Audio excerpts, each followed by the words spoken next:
Yes, I love it every time. If you want to see subtitles on the YouTube recording of this class, click the settings icon on the bottom right corner. Then click Subtitles, English Auto-Generated, click Subtitles again, then Auto-Translate, and select your language. Good morning, everyone. Thank you so much for joining us. My name is Lauren. I'm coming to you live from the Essex kitchen here at the historic Essex Market. And today is our very first Fresh Bites at Home. I'm so excited to see you. I want to just talk about a few things before we get started with our recipe for today. I have Nina and Eliza with me here from a safe distance, of course, and they're helping me both with Zoom and our Instagram Live. Hi everyone on Instagram Live. If you have any issues, technical issues with the sound or video, please let us know right away and we will solve those as soon as we can. Appreciate your patience as we're doing all of this for the very first time. And if you have any questions, definitely give us a shout out. You can raise your hand on Zoom, you can comment on Zoom, you can comment on Instagram Live. And if you actually want to hop over to Zoom, we have two different angles going on Zoom, one where you can see me and one where you have a top-down view of our board.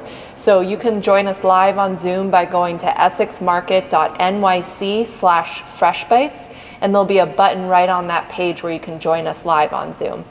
So I want to just give a special shout out. I'm looking at who's joining us live, who I can see. Hi Marion, hi Edna. Thank you so much for joining. I'm really excited to see you guys. Our first recipe for Fresh Bites at Home is going to be a springtime farro salad. So what I'm going to do is walk us through our ingredients and then how we can prepare it. You might be following along with us at home. That's always an option if you want to cook with me. We actually put together meal kits through our delivery partner on Mercado. So also on our website, essexmarket.nyc/freshbites, we have links to all of our recipes and then where you can buy the kit on Mercado. So if you want to make this recipe at home, I would really love to see that happen. I'm going to talk about all different kinds of substitutions we can make so you can work with what you have at home. Our goal here is for you to be able to cook healthy, fresh food for you and the people you live with, but do it on a budget and do it on a way that's flexible. So, you know, it's a stressful time for all of us, and I hope that we're all still eating in a nutritious way, but that you can do it in a way that makes sense for you. So let's go ahead and get started. I first want to talk about the farro that we're going to be using. So some of my Fresh Bites participants might be familiar with farro. It's something that we've talked about before. I'm going to go ahead and show our Instagram Live folks too. So what's really important for me when I'm buying something like farro is an example of a whole grain. So whole grain is the thing that's going to give us fiber, it's going to keep us full, it's giving us a lot more nutrition than something like plain pasta or white rice or even regular couscous for that matter. Farro is a grain that is popular in Italian cooking.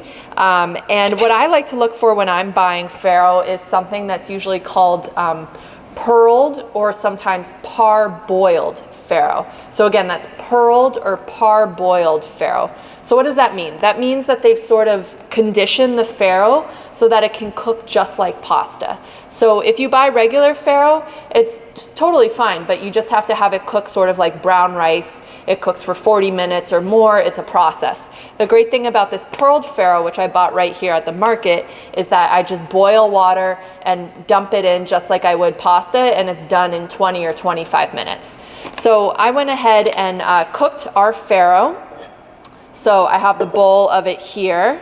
Just go ahead and show those folks. So this is 2 cups of cooked farro, and I spread it out on a sheet pan after I cooked it so that it would cool faster, because of course this is a cold salad, so we want to make sure that our farro is cool, otherwise all of our vegetables are going to get really sad. So here's my 2 cups of farro. I'm going to put that to the side, and I'm going to walk through our other ingredients. I realize I need a knife, so give me 1 sec.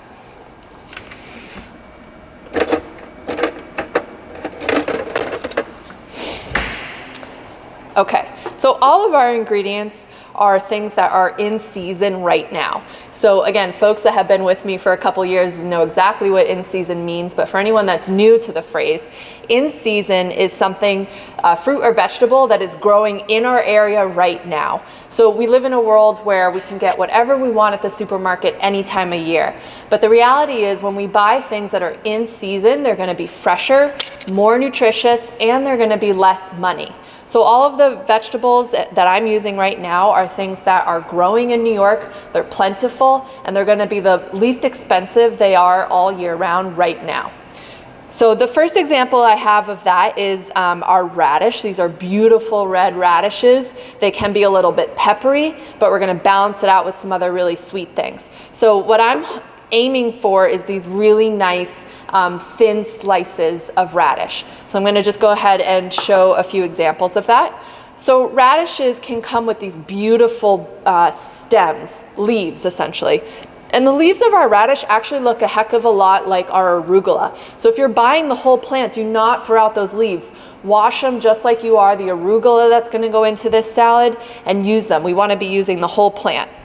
So we need to scrub our radishes really well, remove the leaves from, this would be the root, and then I'm gonna take off both ends and just put those to the side. Then I'm gonna cut it in half one more time, just lay them side by side like this, and then just go ahead and slice them as thin as I'm comfortable doing. And actually, a little known thing about radishes is that per serving, they have more vitamin C than an orange. So of course, we're all really conscious of keeping healthy during this time. So radishes are one of those things that you can add to your diet and make sure you're getting that daily dose of vitamin C to help keep your immune system strong. So I'll just slice up these other radishes. Again, if you have any questions or comments, feel free to ask those in the Zoom chat or Instagram Live. All right, so I have my sliced radishes over here. The next thing I'm gonna work with is some beautiful fresh basil. So herbs are a great way to add flavor to our food without adding extra sodium or fat. They're really plentiful this time of year, once again. If you don't have basil or you don't enjoy basil, lots of substitutions are available to you. Really just any herb that's soft will work well. So I know I probably have a lot of cilantro fans out there. Cilantro would be a good option. Parsley, chives, anything of that nature would work well. And if you don't have access to fresh herbs, you can also just leave it out. We're gonna get plenty of flavor from all of our other ingredients. Okay, next I'm gonna show you my cherries. So any dried fruit would be lovely here. Dried cherries are really pleasant. They can be more expensive than something like our raisins or our cranberries. The one tip I have, no matter what dried fruit you're using, is let them sit in some warm tap water, cover them and let them sit for 10 or so minutes. And what that's doing is rehydrating our dried fruit. So now it went from being a sad, shriveled thing to this really plump fruit. So that's something I always like to do at home. And I'm just gonna give all of these a rough chop. And again, if you have fresh fruit on hand, if you have some beautiful strawberries from this season, if you have blueberries, anything that sort of you can make into a bite size, you could substitute that. The fruit in the salad is just gonna be really nice because once again, we have those peppery radishes, we have that peppery arugula. You're gonna see in a minute that we're adding some honey to our dressing, so the honey and the dried fruit are really helping to balance out all of our flavors. All right, so I'm just gonna get this into my bowl.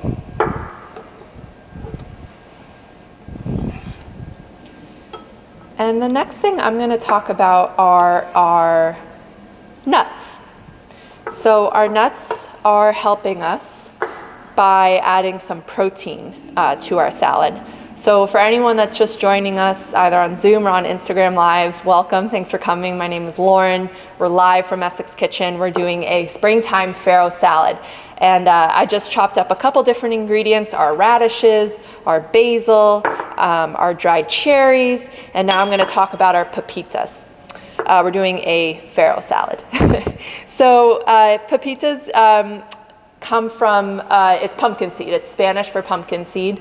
So it's coming from the inside of a pumpkin, and they're usually pretty affordable. I originally had pistachios in this recipe when I was making it years ago, but pistachios have gotten crazy expensive. So if you have them on hand, they're a wonderful option, but they were just out of my budget. So I switched over to pepitas. Again, any nut would be great. So almonds, pecans, whatever you have on hand.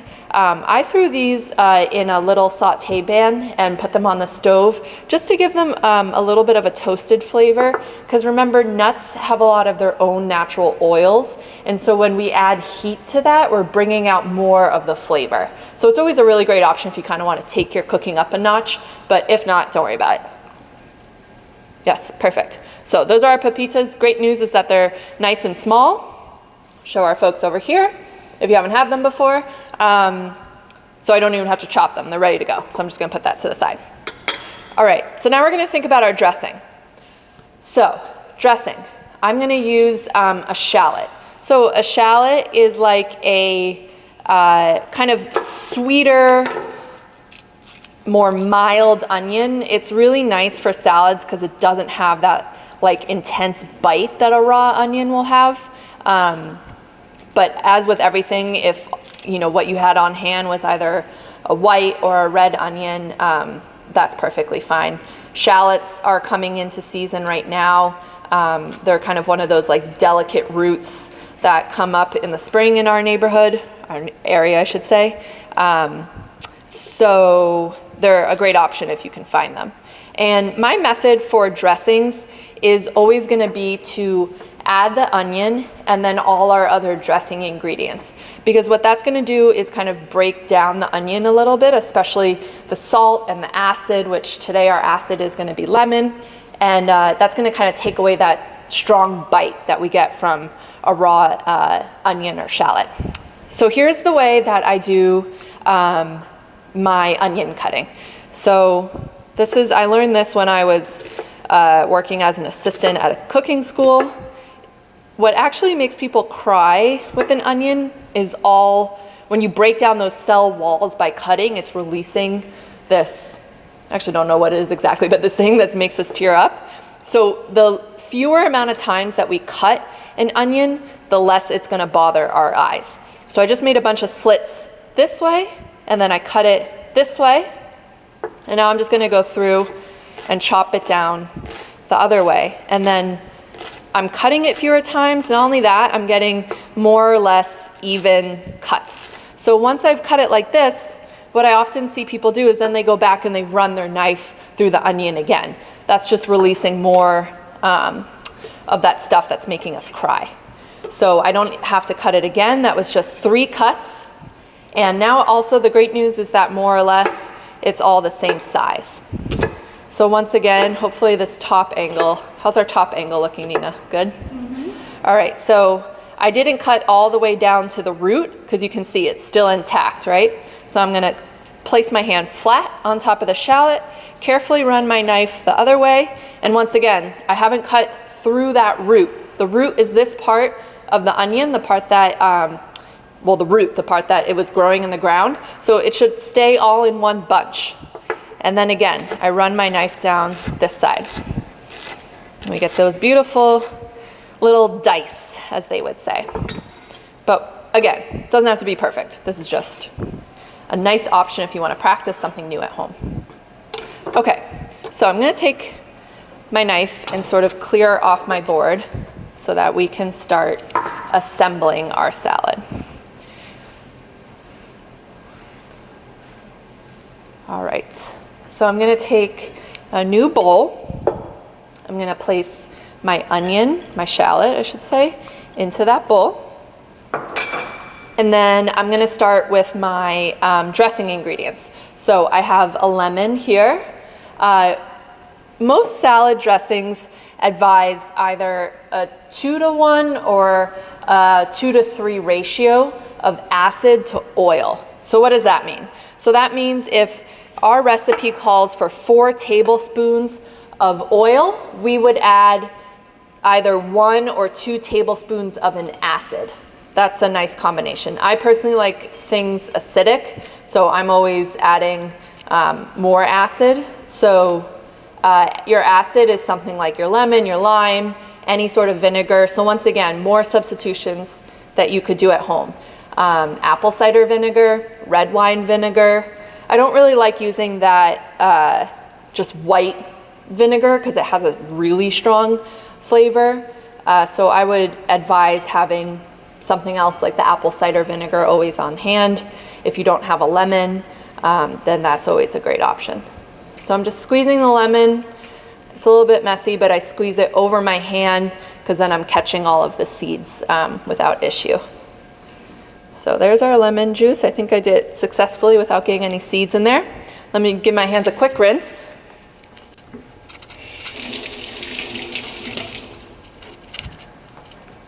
All right. And then I've pre-measured. I have our 4 tablespoons of olive oil. So I'm going to dump that right in. And then we're going to do 1 teaspoon of honey. So remember I said I want to balance out our flavors. So this honey, just like our dried fruit, is going to help balance out our spicy vegetables. It's going to help balance out that lemon juice. I always like to have some sort of complement when we have something really acidic or peppery in there. So that's 1 teaspoon of honey. And the other thing about honey you're going to see in a sec, I like to have something in my dressing that helps the acid bind to the oil. So again, my Fresh Bites people are going to say, I've heard this a million times, but acid and oil, they want to fight each other, right? They don't want to blend. And so we need to add something to our dressing that makes them want to be friends. So this could be honey. This could be Dijon mustard is probably my all-time favorite. When you get a Caesar salad, it has egg yolk in it. That's another binder. Yogurt. These are things that the word that people in cooking school would use is emulsify. But basically it just means that the acid and the oil become friends and they become a cohesive thing. So can you see here, hopefully from that top down, that this is turned into like more of a creamy vinaigrette rather than like 2 separate oil and acid. So I'm just going to show this over here to our Instagram live. So we have like a nice creamy dressing right here. And then we always say salt to taste. I know a lot of people are watching their sodium intake. So I'm just doing little pinches of salt. I always put my salt in its own little bowl so that I can control it rather than you shake it. You never know what's going to happen. A whole thing might come out. And salt, we're always saying it's so important. Salt for us is not about making the food salty. It is about helping our tongue and our mouth taste the flavors of other foods. So if you've ever heard of people salting their fruit, for example, salting their melon, it's not because they want salty melon. It's because that helps our tongue taste the flavors of that melon. So that's how we use salt. We are not using salt to make salty, high sodium food. But you add as much or as little as you like. That's why we never give a precise measurement for it. So let me put my dressing to the side. We're going to start assembling our salad. So let me know if you have any questions up until this point. So we have our 2 cups of cooled farro. I have about a cup of chopped arugula. So I got this arugula downstairs and just washed it, dried it, chopped it up. We're going to add our radishes, about half a cup or so. Our basil, beautiful fresh basil, going to get all that in there. Our toasted pepitas. All right. And then our rehydrated and chopped dried cherries. Look at that all in there. All right. Now, back to our dressing. Give that one more whisk. Pour it over.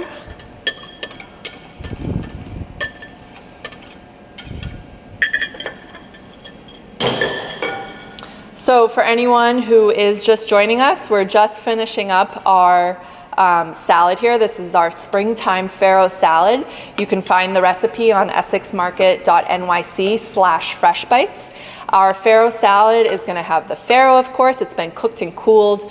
We have arugula, basil, radish, dried cherry, pepita, and then we just made a really nice, simple dressing with honey, shallot, lemon juice, olive oil, salt.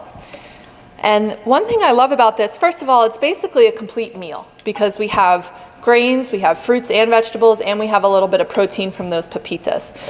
So you could pack this up. I guess a lot of us really not going anywhere these days, but if you're visiting the park, or even just to have on hand for a quick lunch when you don't want to think about much, or dinner and you don't want to use your stove too much, this is kind of a meal all in itself. And it keeps pretty well, in fact. I've had this and had it for the next 2 or 3 days. I just keep it in the fridge and it's pretty good the following days. The farro especially gets better because it soaks up all the flavors from our salad. But even if you wanted to add like some fresh greens the following days, that would be really nice. Okay, so I think I've adequately stirred. Most important thing is that I taste it and make sure that it's delicious and we don't need to add anything. Yes, I love it every time. I got some of that fresh basil in there too. It's just like so bright. I love everything about this salad. The farro and the pepitas are all the same size. It just tastes really nice. So I'm just gonna go ahead, make a final little plate so that we can all see.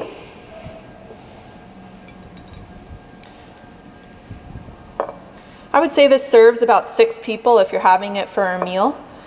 So again, if you're like me and you live with just 2 people or you're on your own, you could have it, or again, keep it in the fridge for the next couple days. All right, so here's our final product. Looking really beautiful. All of the colors, it's really visually appealing. I'm gonna show this over to our Instagram Live folks to make sure they see it. And that concludes our very first Fresh Bites at Home. I'm gonna stick around for just a few minutes. If you guys have any questions at all, anything that you wanna see in our upcoming episodes, I'd be really happy to hear your comments and suggestions. I hope that you're cooking at home. I hope that this gives you ideas for things that you can cook. We have on our calendar of events on the website what we're gonna be cooking for the next couple of weeks. So you can go ahead and preview that. You could go ahead and get the ingredients ready if you want to cook along with me next time. And then the last thing I'll say is that we're going to be posting all of these to YouTube, so you can watch it anytime that you want. And we're going to include instructions about how you can add subtitles in different languages. So if you know folks that really want to watch but are more comfortable with another language, we'll make sure that you find a way to join us. So thanks again for being with us. Again, we'll leave it on for a few minutes. If you have any questions, do let us know. And for now, I'm just gonna enjoy the salad.